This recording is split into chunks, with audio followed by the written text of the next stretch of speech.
Hi everybody, Jack here, the Installation Division Manager. I want to talk to you about one of our newest services. It's the rodent smoke testing equipment. We've been sending these out to more and more branches. We thought it'd be good to get everybody an overview of what we're going to be using the smoke test for, why we're offering it, and how it can help our customers.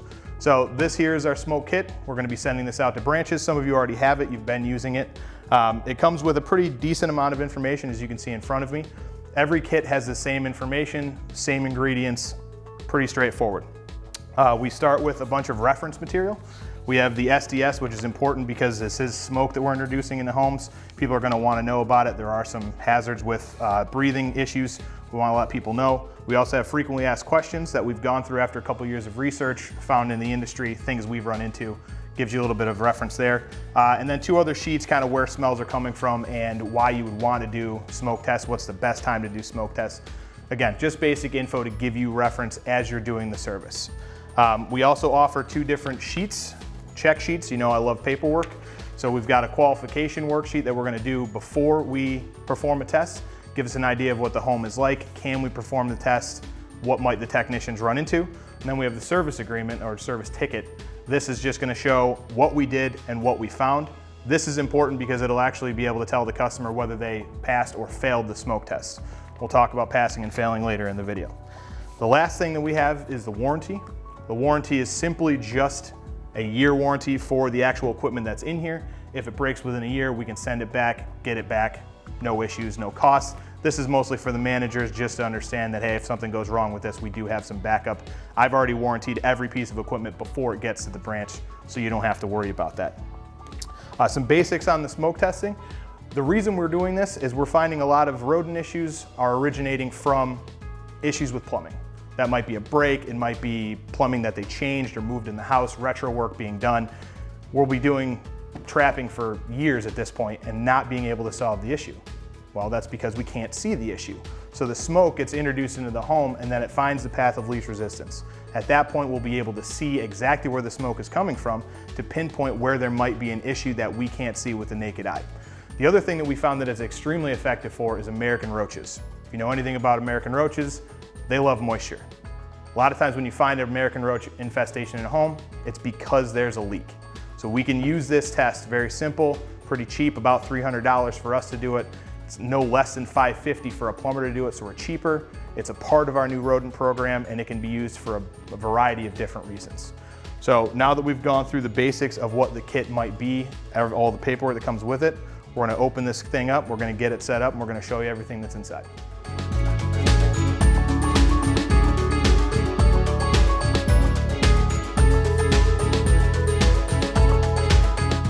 So here we are outside with our kit. We broke the kit out. You'll see that we've got the actual smoke blower. We've got a 25-foot hose. It does expand. I know it doesn't look that long. 50-foot extension cord. 36 candles comes with each kit. We've got two different types of candles, a 30 and a 60-second. Talk about that later. We've got two different size clean out replacement caps, 4-inch and 3-inch. You get a few of each of those. We've got a lighter. We've got a wrench, we've got a screwdriver, we've got walkie so you can communicate with the other person, and we've got a couple different connectors because you never know what size cleanout you're going to run into, or if you have to do the test from the roof, you got to be able to connect to those smaller vent stacks. This is all included in the kit, comes with it. Now we're going to set up the smoker, show you how to do that process. So we've had our cleanout. Luckily we've got two in close proximity, so we've actually got one prepped, but this is what you'd be looking for a cleanout. Normally on a residential home, it would be a lot smaller than this. 3 inches, maybe 4. This is a commercial, so it's a little bit larger at 6. But you'll notice where we've actually set the smoke equipment up at, this is your average size. Again, this is a 4-inch. We've got it set up, we've got everything in, we've got a seal. If you don't get a seal around the base where you're actually going in, you may be over or inside depending on the size. You could always use some blue tape, duct tape, even plastic to kind of fill that gap so you don't have smoke pouring out after you. It just stays in the unit and inside of the system where it belongs. So now that we've got everything set up, you'll notice that again, we talked about this earlier, we've got two candles. We've got the 1A, which is a 30-second candle. We've got the 2B, which is a 60-second candle. We like to start all tests with the 30-second candle because it produces a little bit less smoke and it allows us to see anything that might be inside the home. If we've got a lot of smoke entering the home, we don't want to keep pumping smoke into the home. So this allows us to get a good idea of what might show up Once we know that there's nothing really coming out inside the home, we can go to a 2B. It allows us to walk around the property, do a more thorough inspection without having to constantly run back and change the candle out. Now remember, this wick is going to light. If you want to roach your finger, keep your finger close to this or use a small lighter instead of what we have here, a barbecue lighter. Second, it actually tells you where the smoke is going to pop out. It says smoke right here, okay? Keep your fingers away from that. The smoke will fire out of there. It does burn. It will burn your fingers. Trust me, both of my thumbs have had this happen. So what we start with is turn it on. Once we see that we've got everything moving,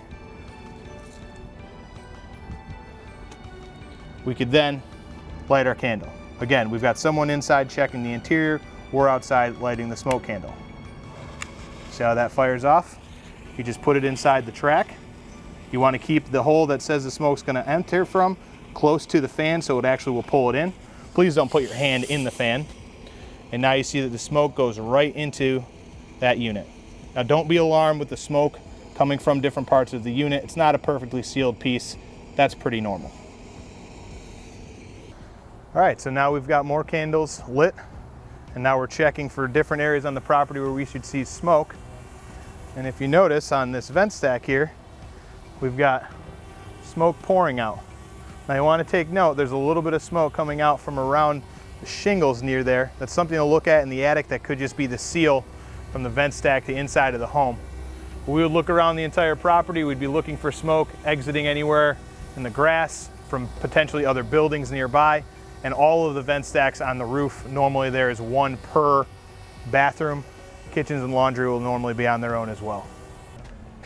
So now you can see on this drone footage that we've got multiple vent stacks, and we would see this on the initial inspection, but we want to make sure that all the vent stacks are showing smoke.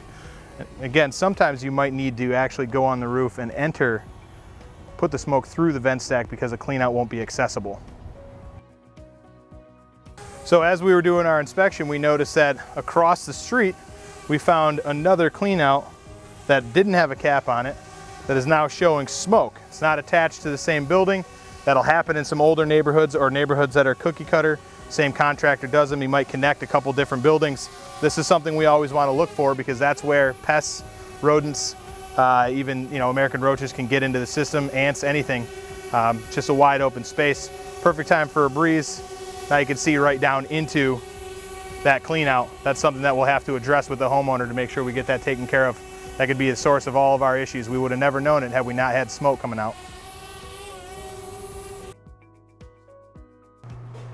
So we're on the interior doing our inspection prior to introducing any smoke in. We want to make sure we go through kitchens, bathrooms, get water in all the fixtures, because when we see these U-bends, okay, this is where the water will be trapped. We want to make sure that smoke doesn't get past that water. So if there's a dry trap anywhere, we're going to allow smoke to show. It's going to give us a false signature, pumping smoke into the house. We don't want to do that. So we always want to make sure there's water in the trap. 5-10 seconds and all the fixtures should be pretty easy. The other thing we're looking for now that we have smoke rolling is around the base of the toilet. There's a wax seal on the inside, and if that seal has gone bad, it's going to show smoke. That does not necessarily mean that there is a plumbing issue. It means they need to have that seal replaced.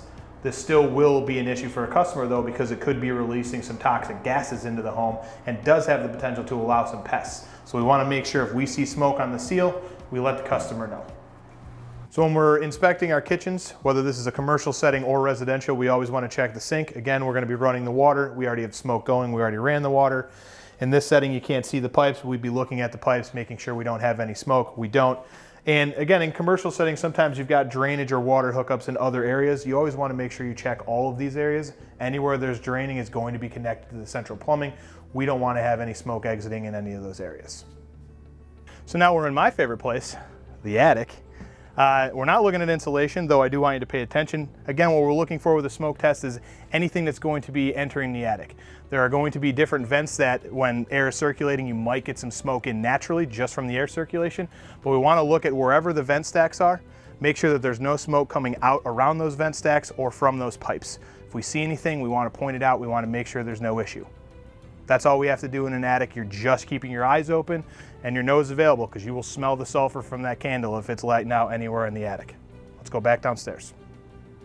So we finished our test, just some basics to go over. be thorough when you're doing your inspection. Make sure you know where all of the utilities are. We want to know about all bathrooms. If there's a bar in the house and there's a sink there, anything like that. Check laundry. It's a very commonly missed area. Ask questions. If they've done additions, if it's an older home, if it's multi-unit complexes, we want to ask questions, find out what kind of work has been done, give us an idea of the history of everything. Lastly, be prepared. You're gonna smoke out of house. Trust me, I've done it too. Probably 50 homes now. There's gonna be smoke that enters homes.